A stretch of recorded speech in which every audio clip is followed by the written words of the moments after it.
હર હર મહાદેવ. નમસ્કાર. આજે ફરી આપણી અંતરનાથ ચેનલમાં આપણે આજે એક નવા વિચાર અને એક નવા સંવાદ સાથે ઉપસ્થિત થયા છીએ.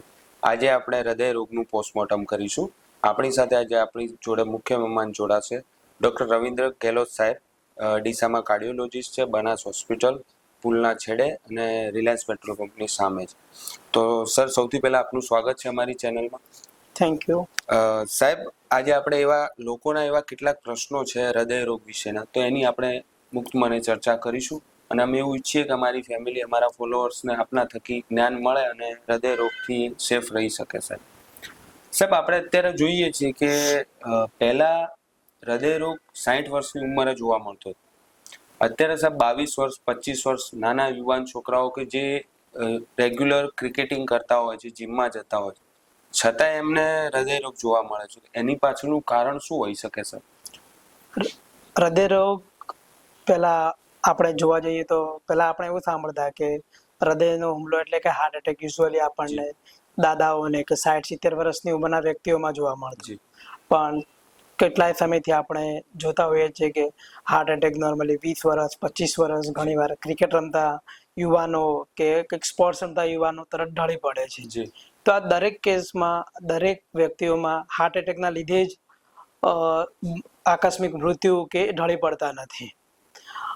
ઘણી બધી હૃદયની એવી બીમારીઓ છે કે જે હિડન હોય છે, જેમ કે કાર્ડિયોમાયોપેથી, ઘણીવાર જન્મતાની સાથે અમુક પ્રકારની બીમારીઓ હોય છે કે જેનું ડાયગ્નોસિસ થયેલું નથી હોતું.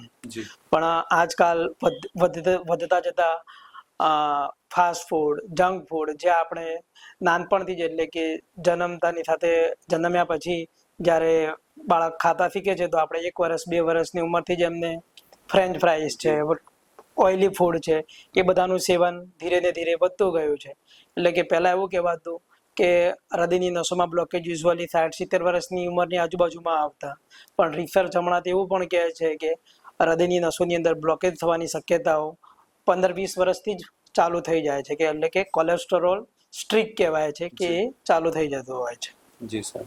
સાહેબ, આપણે કોવિડનો જે વેવ્સ આવ્યા એના પછી દરેકે વેક્સિન્સ લીધી, તો લોકોમાં હજી પણ એવો ફફડાટ અને અફવા છે કે વેક્સિનના લીધે બધાને હૃદયના હુમલાઓ, હૃદય રોગ કે એમના મૃત્યુ વધ્યા છે. તો આ વિશે સત્યતા શું છે સાહેબ? આપ શું કહો? આ એક બહુ સારો સવાલ છે. જે દિવસથી કોવિડ ગયું છે એ પછી અમે પ્રેક્ટિસમાં આવ્યા છીએ, તો એ અવારનવાર આ સવાલનો અમારે સામનો કરવો પડ્યો છે. તો આ વિષય પર જોવા જઈએ તો ઘણી જ ગેરસમજ છે, એટલે કે મિસઇન્ફોર્મેશન છે. કોવિડ ઇન્ફેક્શન એ પોતે જ હૃદયને નુકસાન કરે છે, એટલે કે કોવિડના લીધે માયોકાર્ડાઇટિસ થાય છે, એરિથિમિયા થાય છે અને ક્લોટિંગનો રિસ્ક વધે છે. કોવિડમાં આપણે સાંભળ્યું હશે કે લોકો ડી-ડાયમર કરાવતા છે, જેવા કે ડી-ડાયમર ટેસ્ટ એવો છે કે ક્લોટિંગનું રિસ્ક વધારે હોવાની શક્યતાઓ દર્શાવે છે. તો કોવિડ ઇટસેલ્ફ એ ઇન્ફેક્શન જ હૃદયનો હુમલાઓની શક્યતાઓ વધારતું હોય છે.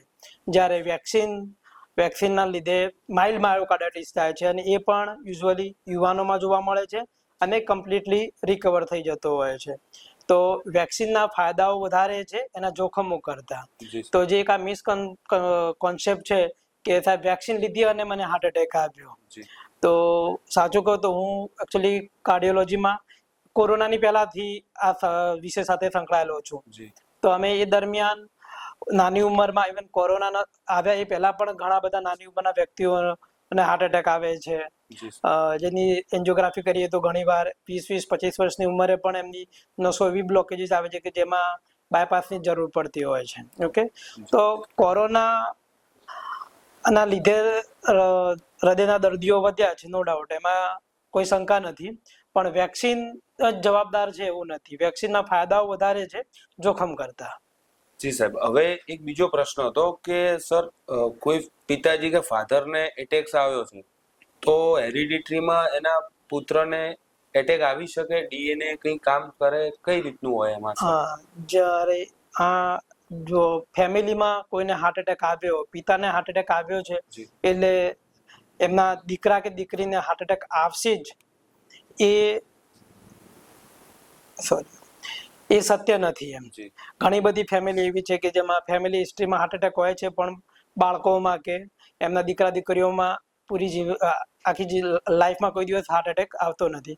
અને ઘણા એવા ફેમિલી છે કે જેમાં જોવા જઈએ તો 2-3 પેઢીમાં કોઈને હાર્ટ એટેક ન હોય છતાં પણ નાની ઉંમરે હાર્ટ એટેક આવતો હોય છે. જેના માતા પિતાને એટલે કે પિતાની ઉંમર 50-55 વર્ષ કરતા નાની હોય અને માતાની ઉંમર 65 વર્ષ કરતા નાની હોય અને હાર્ટ એટેક આવ્યો હોય તો એવા બાળકોમાં, એવા સંતાનોમાં હાર્ટ એટેક આવવાનું જોખમ વધી જતું હોય છે. પણ ફેમિલી હિસ્ટ્રી એ જ એક જવાબદાર નથી હોતી. એની પાછળ ઘણા બધા કારણો હોય છે. તમારી લાઈફસ્ટાઈલ, તમારો ખોરાક, તમારો આહાર, તમારી એક્સરસાઇઝ અને તમારો સ્ટ્રેસ લેવલ. ડીએનએ એક એવી વસ્તુ છે કે જે વારસાગત આવતી હોય છે. ડીએનએ ને તમે બદલી નથી શકતા, પણ હા, એના જીનને તમે તમારી ટેવોથી એને ઓન એન્ડ ઓફ કરી શકો છો. જો તમારા જીન ખરાબ હોય, એટલે કે કુટુંબમાં કોઈને પહેલા હાર્ટ એટેક આવેલા હોય અને જો તમે એ ફેમિલીમાં તમારો જન્મ થયો હોય છે તો તમારામાં 2-3% જોખમ વધારે હોય છે હાર્ટ એટેક આવવાનું નાની ઉંમરે. પણ જો તમે તમારી લાઈફસ્ટાઈલ, બેડ હેબિટ્સ અને ખોરાકની પદ્ધતિઓમાં ફેરફાર કરો તો એ જોખમ તમે ટાળી પણ શકો છો. એટલે કે એને એપિજેનેટિક્સ કહેવામાં આવે છે કે જે તમે તમારા ડીએનએ ને બદલી નથી શકતા અત્યારની પરિસ્થિતિમાં, પણ એમાં તમે મોડિફિકેશન કરી શકો છો. જી સાહેબ, અત્યારે પોલ્યુટેડ, તમે આહારની વાત કરી તો એર પણ પોલ્યુટેડ છે. તો સાહેબ, શું પોલ્યુટેડ એરને શ્વાસમાં લેવાથી પણ હૃદયરોગનું જોખમ વધી શકે ખરા? હા, એક શ્વાસ લેવાથી હૃદયરોગનું જોખમ નથી વધતું, પણ હા, ક્રોનિક એક્સપોઝર થાય અને લાંબા સમય સુધી ખરાબ એર પોલ્યુશનમાં રહીએ તો એનાથી જોખમ વધી જતું હોય છે. અમારી મેડિકલ ટર્મિનોલોજીમાં એવું કહેવામાં આવે છે કે PM2 એટલે પર્ટિક્યુલર મેટર્સ, એટલે કે જે હવાની અંદર, શ્વાસની અંદર જે પ્રદૂષણના કણો છે, જો એની માત્રા, એનું ડાયામીટર જો 2.5 mm માઇક્રોમીટર કરતાં નાનો હોય છે તો એવા જે પ્રદૂષણના જે રસાયણો છે એ યુઝ્યુઅલી જ્યારે આપણે શ્વાસ લઈએ છીએ ત્યારે એ ફેફસાથી ફિલ્ટર થતા નથી અને એ સીધા બ્લડની અંદર એબ્સોર્બ થઈ જાય છે.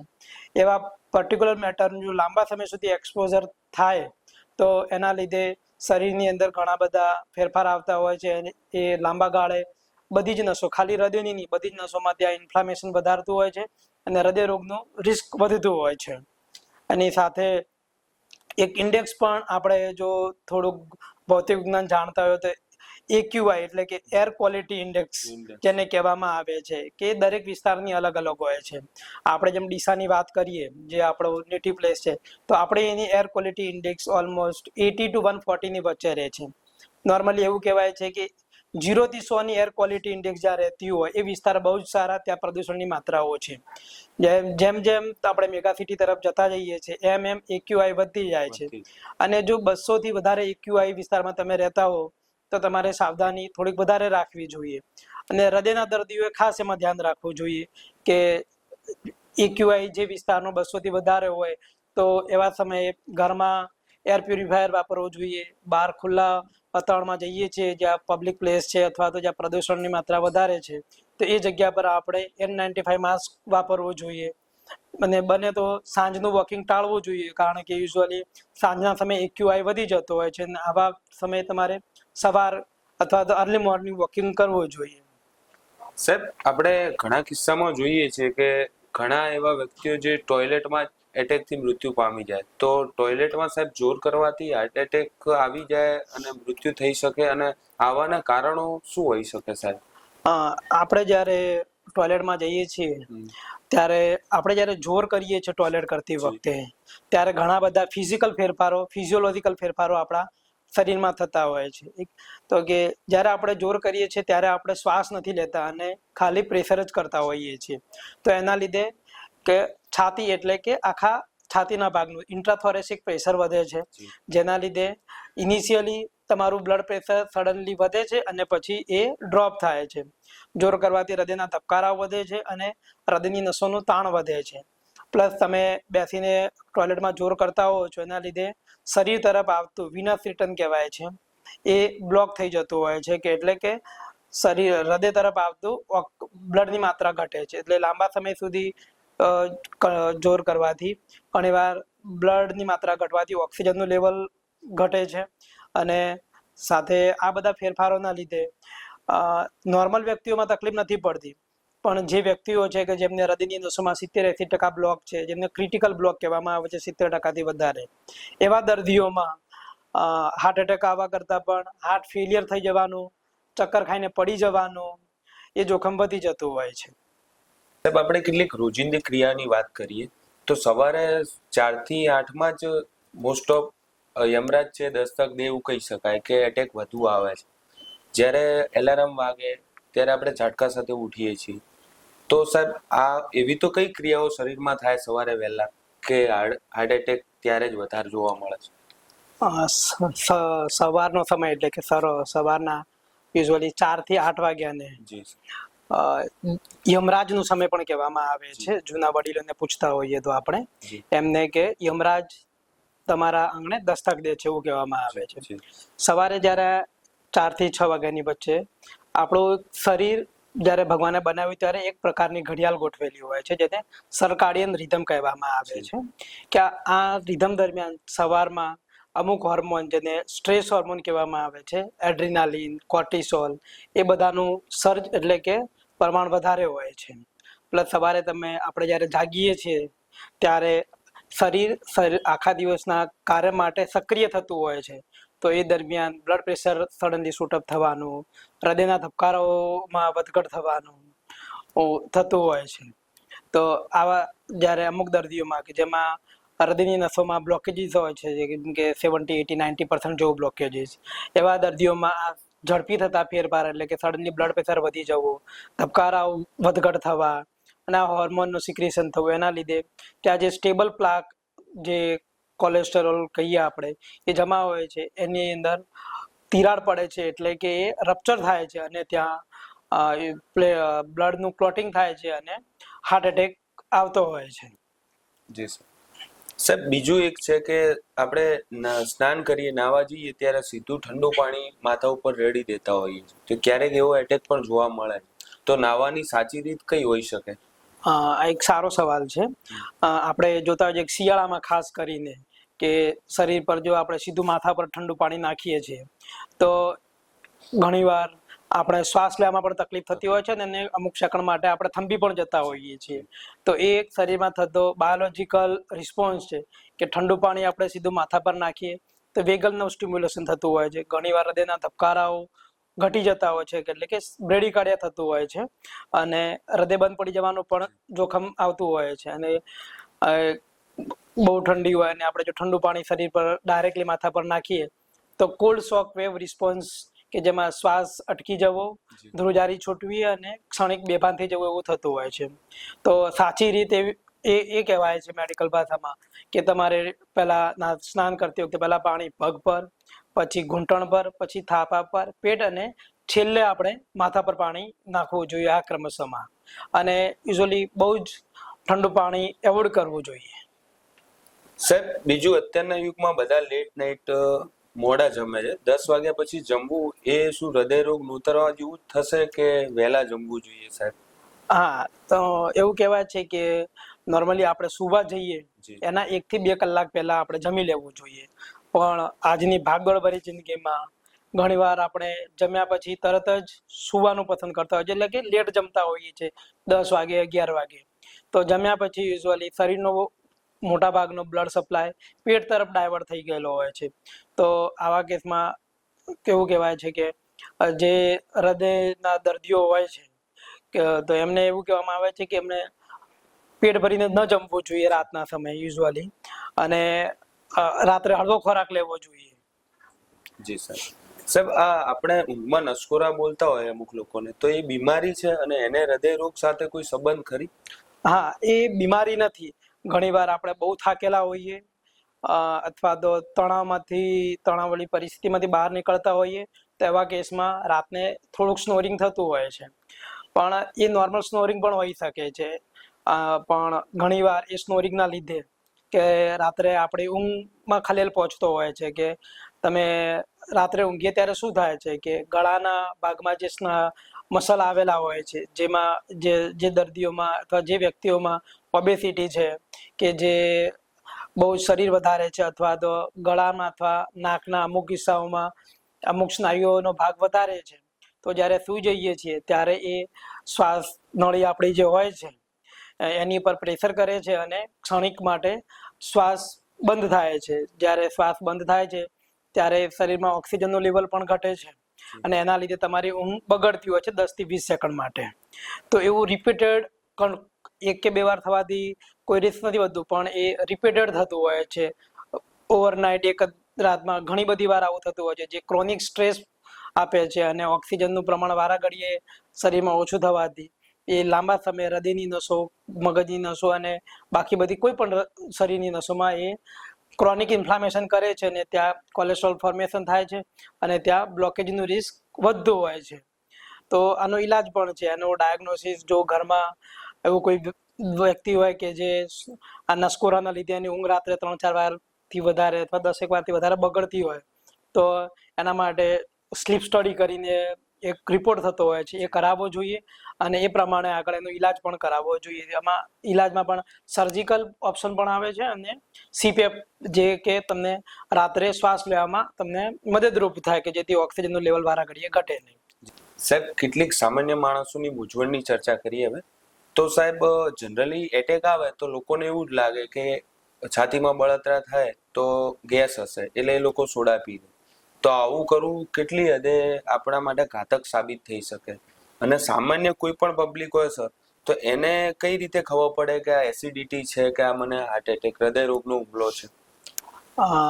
અમારી રોજિંદી પ્રેક્ટિસમાં અમારા આ સવાલનો ઘણીવાર સામનો થતો હોય છે અને અમારા દર્દીઓ પણ એવી જ રીતે પ્રેઝન્ટ કરતા હોય છે કે છાતીમાં બળતરા થાય તો યુઝ્યુઅલી ખાધા પછી બળતરા થાય કે ગમે ત્યારે બળતરા થાય તો પહેલી ધડાકે કોઈ માનવા જ તૈયાર નથી થતો કે આ મને હાર્ટ એટેક હોઈ શકે કે હૃદયના લીધે હોઈ શકે.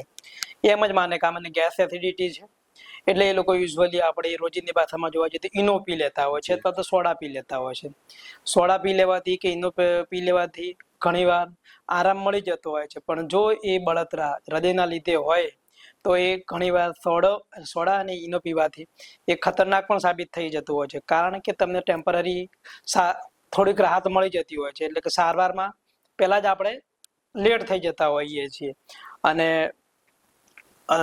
હૃદયનો દુખાવો હોય કે એસિડિટીનો દુખાવો હોય એને સાદી ભાષામાં આપણે ડિફરન્શિએટ જે નોર્મલ લોકો માટે કેવી રીતે કરી શકીએ, તો જ્યારે ખાધા પછી છાતીમાં બળતરા થાય અથવા તો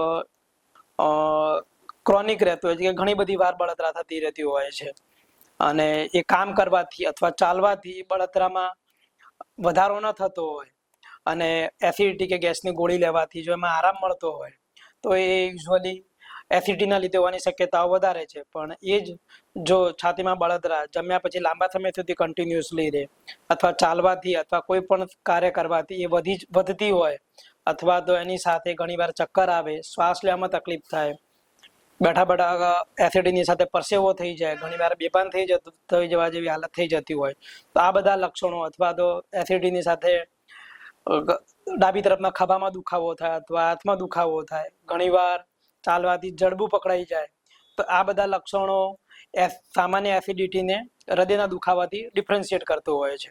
તો આવા સમયે તમારે ઇમિડિયેટલી મેડિકલ સારવારની મદદ લેવી જરૂરી છે. સાહેબ, હવે આપણે સામાન્ય માણસને તેલમાં બહુ સિંગ તેલ ખાવું કે રિફાઇન તેલ ખાવું કે ઘી ખાવું, આપની સલાહ શું છે? શું ખાવું જોઈએ? બેસ્ટ આન્સર છે કે મિક્સ જી અને રોટેશનમાં ખાવું જોઈએ. લિટરેચર એવું કહે છે કે સિંગ તેલ, સરસવનું તેલ અને ઘી આ ત્રણેયનું મિક્સ કરી અને યોગ્ય માત્રામાં લઈએ તો એ સૌથી વધારે સારું છે. અને રિફાઇન્ડ ઓઇલ જે દેખાવમાં સારું લાગે છે, ટેસ્ટમાં પણ સારું લાગે છે, પણ એની કેમિકલ પ્રોસેસ દરમિયાન અમુક પ્રકારના કેમિકલ વપરાય છે અને એને અમુક લેવલ સુધી હીટ કરવું પડે છે, જે શરીર માટે લાંબા ગાળે જો રિફાઇન્ડ ઓઇલ રેગ્યુલર લેવામાં આવે તો એ નુકસાનકારક પણ છે. એટલે આપણે સાદી ભાષામાં કહીએ તો મિક્સ અથવા તો રોટેશનમાં તેલ વાપરતા રહેવું એ વધારે ફાયદાકારક છે. મહિને 2 મહિને તેલ આપણે બદલાવતા રહેવું જોઈએ. મિક્સ તેલનો કોન્સેપ્ટ હજી આપણામાં એવો આવ્યો નથી, પણ સાઉથ કલ્ચરમાં છે કે લોકો તેલ, ઘી અને રિફાઇન્ડ ઓઇલ ત્રણેયનું મિક્સ કરીને ઘરમાં રાખતા હોય છે અને યુઝ કરતા હોય છે યોગ્ય માત્રામાં. જી સાહેબ, એક બીજો ક્વેશ્ચન છે કે હૃદયનું ખાંડ દુશ્મન સૌથી મોટું છે કે મીઠું, અને કેટલી માત્રામાં લેવું જોઈએ, શું બંધ કરવું જોઈએ? આ એક બેલેન્સ આન્સર છે, તમારા સવાલનો જવાબ છે બેલેન્સ આન્સર. જી ખાંડ વધારે નુકસાનકારક કે મીઠું વધારે જી, જી, નુકસાનકારક? જી. હું એમ કહીશ કે ખાંડ વધારે નુકસાનકારક તો પણ ખોટું છે, અને મીઠું પણ વધારે નુકસાનકારક. બંને નુકસાનકારક છે, પણ બંને જો યોગ્ય માત્રામાં લેવામાં આવે તો એનું નુકસાન થતું નથી.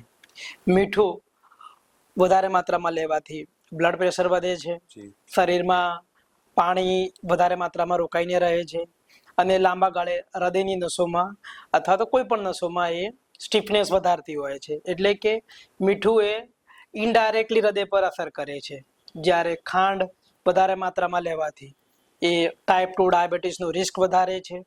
પેટની ચરબી, અંદરના અંગો, શરીરના અંગો, એની વિસરલ ફેટ કહેવાય છે, એની ચરબીનું રિસ્ક વધારે છે. એ ખરાબ કોલેસ્ટ્રોલ એટલે કે ટ્રાયગ્લિસરાઇડનું લેવલ શરીરમાં વધારે છે. અને ખાંડ વધારે માત્રામાં લેવાથી એ આખા શરીરની સિસ્ટમને ખરાબ કરતી હોય છે. પણ જો ખાંડ પર ડે 25 ગ્રામ કરતાં ઓછી લેવામાં આવે, અથવા તો મીઠું 5 ગ્રામ પર ડે કરતાં ઓછી માત્રામાં લેવામાં આવે તો એ વધારે નુકસાન નથી કરતું. જી સર. એટલે કે આપણે ખાંડ ઓછી કરવામાં રૂટીનલી આપણે ચા છે, કોફી છે, એમાં સુગરની માત્રા ઓછી કરવી જોઈએ. ડ્રિંક્સ જે આપણે કોકા કોલા કે જે બી બહારના ડ્રિંક્સ લઈએ છીએ એમાં સુગરની માત્રા બહુ જ વધારે હોય છે, એટલે એ બધાનું સેવન ઓછું કરવું જોઈએ. સાહેબ, આપના અંદર તો ઘણા પેશન્ટ્સ આવતા હશે કે જે કમ્પ્લેન આપને કરતા હશે કે મને વ્યસન વગર એટેક આવે, જેને લાઈફમાં ક્યારે સ્મોકિંગ છે, ડ્રિંકિંગ છે, કશું જ ના કર્યું છતાં પણ એમને એટેક જોવા મળે. તો સાહેબ, વ્યસન હૃદયરોગ માટે કેટલું નુકસાનકારક છે?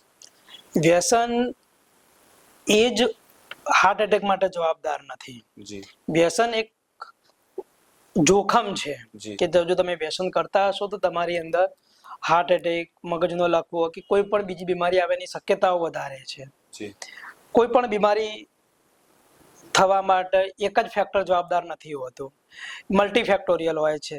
હાર્ટ એટેક આવવો એમાં જીનેટિક એટલે કે તમારા જીન વારસાગત તમને તમારા ફેમિલીમાં બ્લડ પ્રેશર છે, ડાયાબિટીસ છે, અથવા તો કોલેસ્ટ્રોલની તકલીફ હોય, અથવા તો લાઈફ નાનપણમાંથી કે ફેમિલીમાં કોઈને હૃદયની કે મગજની કોઈને સ્ટ્રોકની તકલીફ હોય તો એવા લોકોમાં રિસ્ક વધી જતું હોય છે. એમાં તમે વ્યસન ન કરતા હો તો પણ તમારી અંદર એ રિસ્ક વધારે રહેતું હોય છે.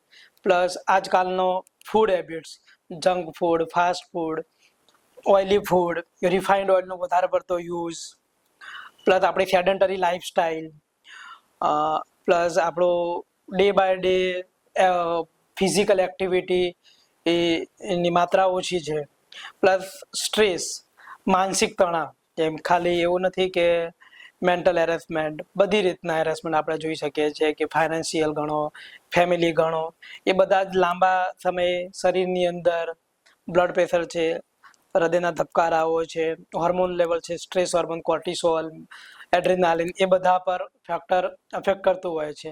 અને હાર્ટ એટેક એ મલ્ટીફેક્ટોરિયલ તરીકે જ અમે જોવામાં આવે છે.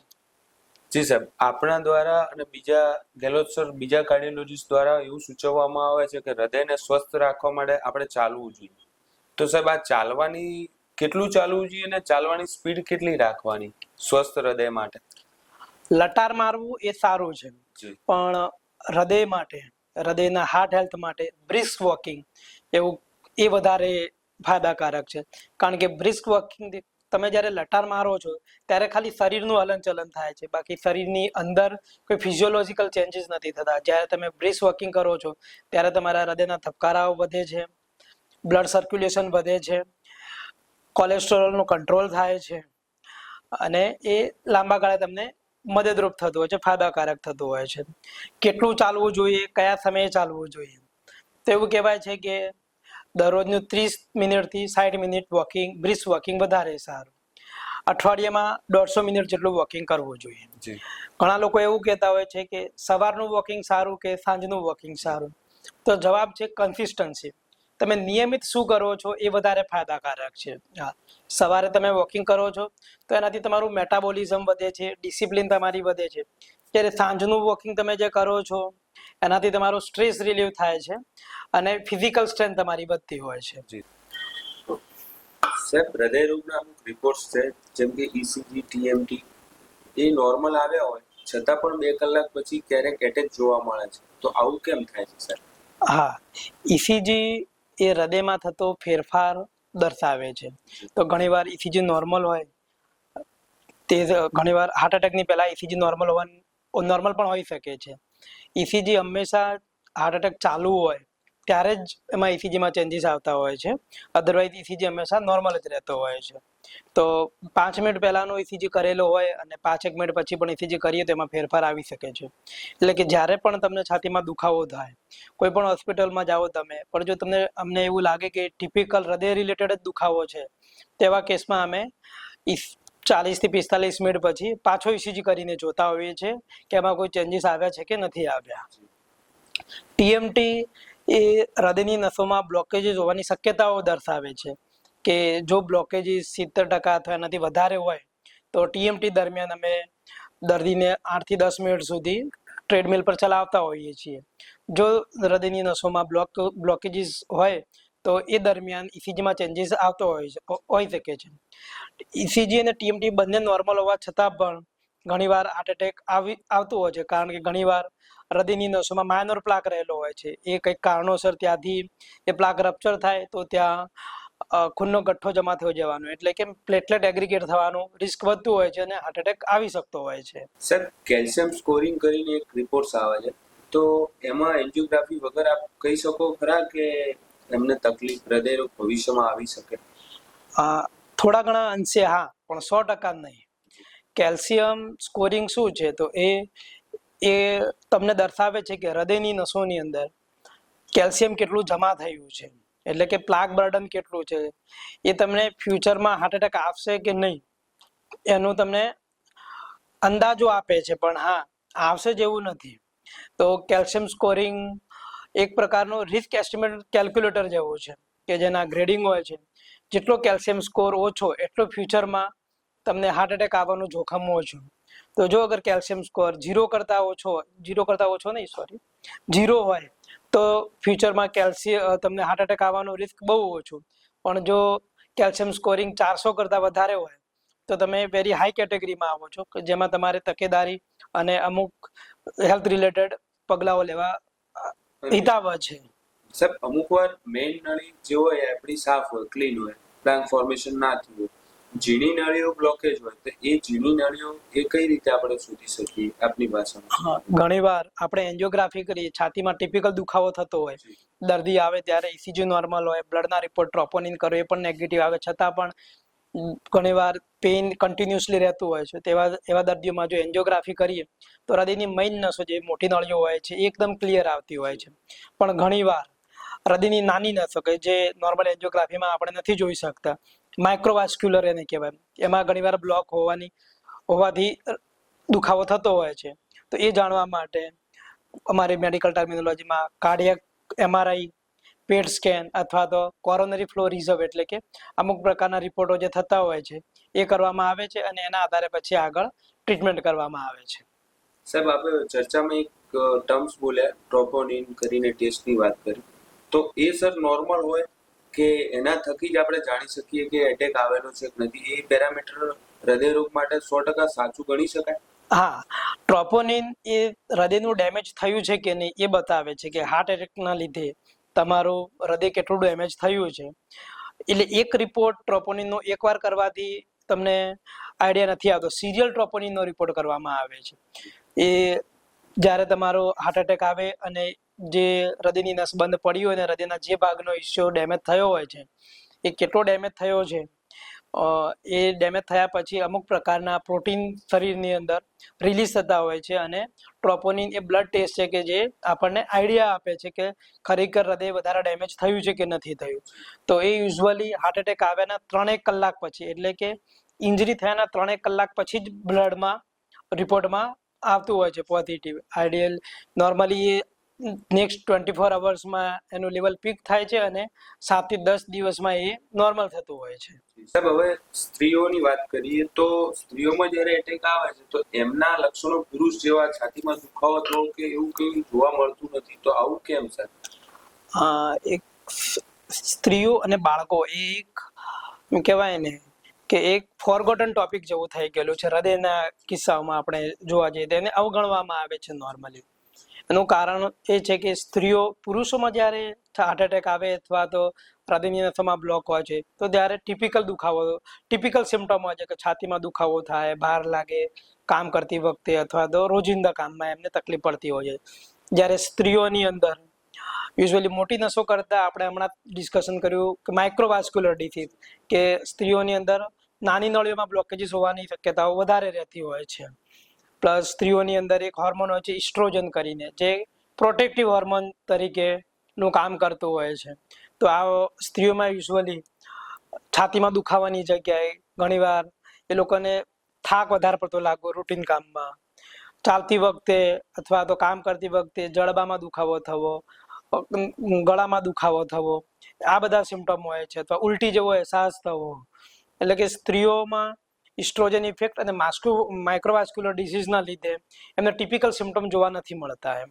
અને પેઇન પરસેપ્શન પણ એક વધારે ફેક્ટર ગણી શકાય કે સ્ત્રીઓ નોર્મલી થોડો ઘણો દુખાવો થતો હોય તો એને અવગણના પણ કરતી હોય છે.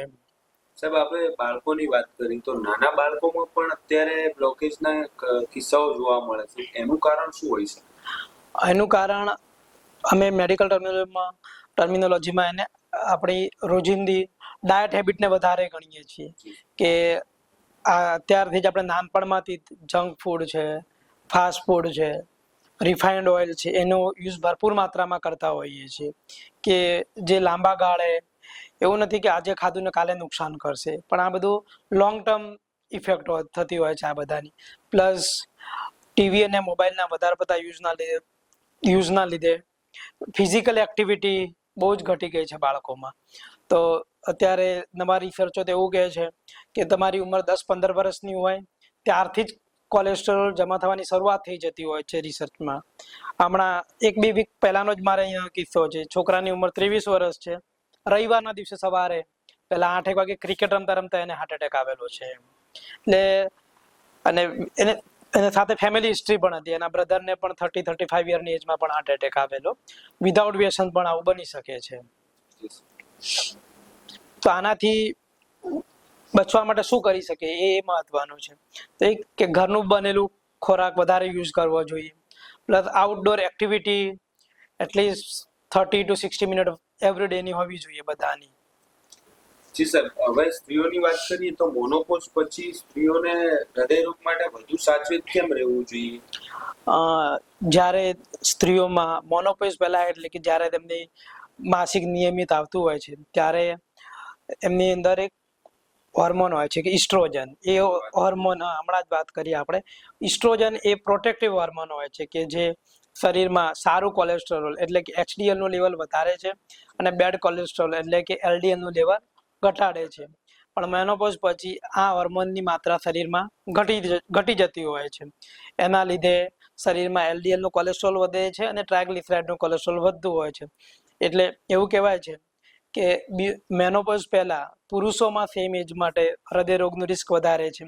મેનોપોઝથી 60 વર્ષની ઉંમર સુધી પુરુષ અને સ્ત્રીઓમાં રિસ્ક સરખું રહે છે, પણ 60 વર્ષ પછી પુરુષો કરતા સ્ત્રીઓમાં હાર્ટ એટેકનું રિસ્ક વધારે જોવા મળે છે. સાહેબ, હવે આપણે હૃદયરોગ વિશે બહુ જાણ્યું. હવે થોડું ટ્રીટમેન્ટ તરફ જઈએ તો સર, ઘરમાં એવી કઈ દવા રાખવી જોઈએ કે ગોલ્ડન અવર જે આપ વાત કરો છો, તો એ ગોલ્ડન અવરમાં આપણે દર્દીને આપી શકીએ અને એનો જીવ હોસ્પિટલ સુધી જતા આપણે પહોંચતો કરી શકીએ દર્દીને? તો એવી કઈ 3 દવા છે જે દરેકે ઘરે રાખવી જોઈએ?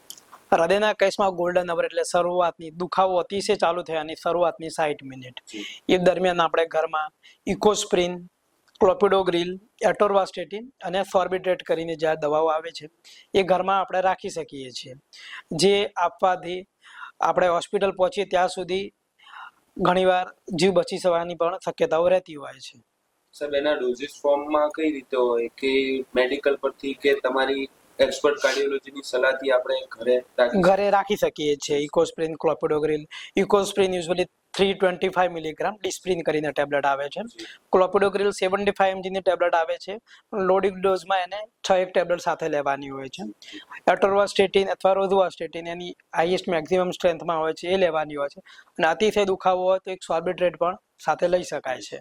સાહેબ ક્યારેક ઇમરજન્સીમાં તમે ગોલ્ડન અવરની વાત કરી તો સર એમાં સીપીઆર જે ટર્મ છે તો ક્યારેક માણસ બેભાન થઈ જાય, હૃદય ચાલતું અટકી જાય, તો એ સમયે સીપીઆર આપવાની સાચી રીત કઈ હોઈ શકે? જ્યારે આપણે કોઈને એકમ્પની કરી રહ્યા હોઈએ કે આપણે આસપાસમાં કોઈ વ્યક્તિ સડનલી બેભાન થઈ જાય છે તો પહેલા તો એને ફ્લેટ ગ્રાઉન્ડ પર સુવડાવી દેવું જોઈએ. ગાડીમાં હોય તો સીટમાં જો સાથે ટ્રાવેલિંગ કરતા હોઈએ તો અથવા ગમે ત્યાં જે ફ્લેટ સફેર પર એને સુવડાવી અને ગરદનની નસમાં આપણે પલ્સ ચેક કરવા જોઈએ. જો એ પલ્સ ના ફીલ થતા હોય તો છાતીના સેન્ટર ભાગમાં એટલે કે મધ્યમાં આપણે આપણા એક હથેળી પર બીજી હથેળી મૂકી અને આપણો એલ્બો એટલે કે કોણી સીધી રહે એ પ્રમાણે પ્રેશર આપવું જોઈએ. 1 મિનિટની અંદર 100 થી 120 વખત તમે કમ્પ્રેસ કરી શકો છો અને કમ્પ્રેશન એટલું હોવું જોઈએ પ્રેશર કે એટલીસ્ટ 4 થી 5 સેન્ટીમીટર ઊંડાણ આપી શકે. Okay, mouth to mouth breathing ની જરૂર યુઝ્યુઅલી હોતી નથી, પણ એ ક્યાં સુધી કન્ટિન્યુ રાખવું જોઈએ સીપીઆર તો જ્યાં સુધી નજીકની મેડિકલ સર્વિસમાં તમે પહોંચી જાઓ ત્યાં સુધી, અથવા તો પેશન્ટ ના અંગોમાં થોડીક હલનચલન દેખાય અથવા તો પેશન્ટ જાગી જાય અથવા તો હોશમાં આવી જાય ત્યાં સુધી એ ચાલુ રાખવું જોઈએ. અને આને સીપીઆર કહેવામાં આવે છે, જે દરેક વ્યક્તિને ખબર હોવી જ જોઈએ, જે ઘણા લોકોનો જીવ બચાવી પણ શકે છે તમારી ટાઈમલી એક્શન. સર ઓપરેશનની વાત કરીએ તો એન્જિયોપ્લાસ્ટી છે, એમાં એન્જિયોપ્લાસ્ટી કર્યા પછી શું માણસનું શરીર અડધું થઈ જાય એટલે પહેલા જો ના રહે, ઓછું કામ કરી શકે, એની ફિઝિકલ કેપેસિટી ઘટી જાય ખરા? આ એક મિથ છે મોટું. 90% દર્દીઓ એ પોતાનું રોજિંદુ જીવન જીવી શકે છે યુઝ્યુઅલી 4 થી 6 અઠવાડિયા પછી. શરૂઆતના સમયમાં હળવો કામ કરી શકે છે 4 થી 6 અઠવાડિયા પછી, અને ગ્રેજ્યુઅલી એ પોતાનું રૂટીન જે વર્ક પહેલા કરતા હોય એ પણ સાથે કરી શકે છે, એટલે કે ભારી કામ પણ કરી શકતા હોય છે. 10% દર્દીઓ એવા હોય છે કે જેની અંદર હાર્ટ એટેકના લીધે કે બીજી કોઈક બીમારીઓના લીધે થોડીક તકલીફ વધારે પડતી હોય છે, એ પણ પોતાનું રોજિંદી જીવન મેડિકલ એડવાઇસ સાથે સારી રીતે જીવી શકતા હોય છે. સાહેબ આપણે બાયપાસ વર્સિસ સ્ટેન્ટની વાત કરીએ તો ક્યારે ઓપરેશન કરાવવું જોઈએ અને ક્યારે સ્ટેન્ટથી ચાલે બલૂન કે ક્યારે ચાલે છે? બાયપાસ કરાવવું કે સ્ટેન્ટ મુકાવવું એ હંમેશા એક હૃદયની વાત આવે છે ત્યારે દર્દી અને દર્દીના સગાઓને બહુ જ મૂંઝવતો ક્વેશ્ચન છે. જી સર. સ્ટેન્ટ મુકાવવો કે બાયપાસ કરાવવો એના માટે ઘણા બધા પરિબળો જોવામાં આવતા હોય છે. ખાલી નસોમાં બ્લોકેજીસ હોય એટલું જરૂરી નથી હોતું. નોર્મલી હાર્ટ એટેક સાથે જો દર્દી આવ્યો હોય તો ભલે હૃદયની બધી નસોમાં બ્લોક હોય છતાં પણ દર્દીનો જીવ બચાવવા માટે અને એને સ્ટેબલ કરવા માટે જે નસનો હાર્ટ એટેક આવ્યો હોય એ નસની અંદર તમારે નસ ખોલી અને ત્યાં યુઝ્યુઅલી સ્ટેન્ટ મૂકવામાં આવતો હોય છે. જ્યારે હાર્ટ એટેક ન હોય એવી પરિસ્થિતિમાં જો દર્દીને છાતીમાં દુખાવો થતો હોય અથવા ટીએમટી પોઝિટિવ હોય અથવા તો જે દર્દીઓમાં કેલ્શિયમ સ્કોરિંગ હાઈ હોય ને એન્જિયોગ્રાફી કરાવ્યા પછી આપણને ખબર પડે કે હૃદયની નસોમાં બ્લોક હોય છે, તો જો 1 થી 2 નસોમાં બ્લોક હોય અને જો 3 અથવા 3 કરતાં ઓછા સ્ટેન્ટની જરૂર હોય તેવા દર્દીઓમાં સ્ટેન્ટ કરાવવું વધારે યોગ્ય છે. કારણના ઘણા બધા છે. જ્યારે હૃદયની 3 નસોમાં બ્લોક હોય અથવા તો જે દર્દીમાં 3 કરતાં વધારે એટલે કે 4-5 સ્ટેન્ટની જરૂર પડી જતી એની શક્યતાઓ છે, તો અથવા તો અમુક જે હૃદયની મેઇન નસો કહેવાય અથવા તો અમુક એવી જગ્યાએ બ્લોક હોય છે ભલે 2 સ્ટેન્ટની જરૂર હોય પણ અમુક બ્લોક એવી રીતના હોય છે કે જ્યાં સ્ટેન્ટ મૂકવો હિતાવહ નથી હોતો, તો એવા કેસમાં બાયપાસ એ વધારે સારો ઓપ્શન છે. એન્જિયોગ્રાફી એટલે કે મીન્સ એન્જિયોપ્લાસ્ટી કરાવવા એક સરળ ઓપ્શન છે તમારી જોડે કે જેમાં રિકવરી ફાસ્ટ, દર્દીને 1 થી 2 થી 3 દિવસ સુધી હોસ્પિટલમાં રહેવું પડે અને સાથે પોતાની routine day to day life ટૂંક સમયમાં એ નોર્મલ ચાલુ થઈ જતી હોય છે. જ્યારે બાયપાસમાં 5 થી 10 દિવસનો હોસ્પિટલ સ્ટે થતો હોય છે અને પોસ્ટ સર્જરી પર થોડું ધ્યાન વધારે રાખવું પડતું હોય છે. જી સર. સાહેબ સરકારી સહાયની વાત કરીએ તો મા કાર્ડ કે પીએમ જેવા કાર્ડ છે એ આમાં કેટલું મદદરૂપ ઉપયોગી સાબિત થાય? જે પ્રધાનમંત્રી આયુષ્માન ભારત યોજના છે પીએમ કહેવાય, જી જે ખરેખર આપણા બનાસકાંઠા જેવા બેકવર્ડ એરિયામાં જ્યાં મહત્તમ લોકો મિડલ અથવા તો ગરીબ વર્ગમાંથી જ આવે છે એ બધા દર્દીઓ માટે ખૂબ જ સહાયરૂપ છે પીએમ જેવા કાર્ડ. જી સાહેબ, એમાં ટોટલી ખર્ચ એમાં ઇન્ક્લુડ થઈ જાય કે કઈ રીતનું હશે? આયુષ્માન કાર્ડ ભારત પ્રમાણે જી. દર્દી જ્યાંથી એડમિટ થાય ત્યાંથી છૂટી થાય અને ડિસ્ચાર્જ પછી પણ એમને 10 થી 15 દિવસની દવાઓ એ આયુષ્યમાન કાર્ડ ભારતમાં આપવાની જોગવાઈ છે. જી સર. સાહેબ હવે થોડી મનની વાત કરીએ કે અતિશય આઘાત હોય માણસને તો એનું હૃદય બંધ પડી શકે ખરા? હા, અતિશય આઘાતના લીધે શરીરની અંદર ઘણા હોર્મોનલ ચેન્જીસ થતા હોય છે, એટલે કે સ્ટ્રેસ હોર્મોન રિલીઝ થતા હોય છે, એડ્રીનાલિન છે, કોર્ટિસોલ છે. એ બધાના લીધે અતિશય આઘાતના લીધે બ્લડ પ્રેશર અને હૃદયના ધબકારામાં પણ ફેરફાર થતા હોય છે.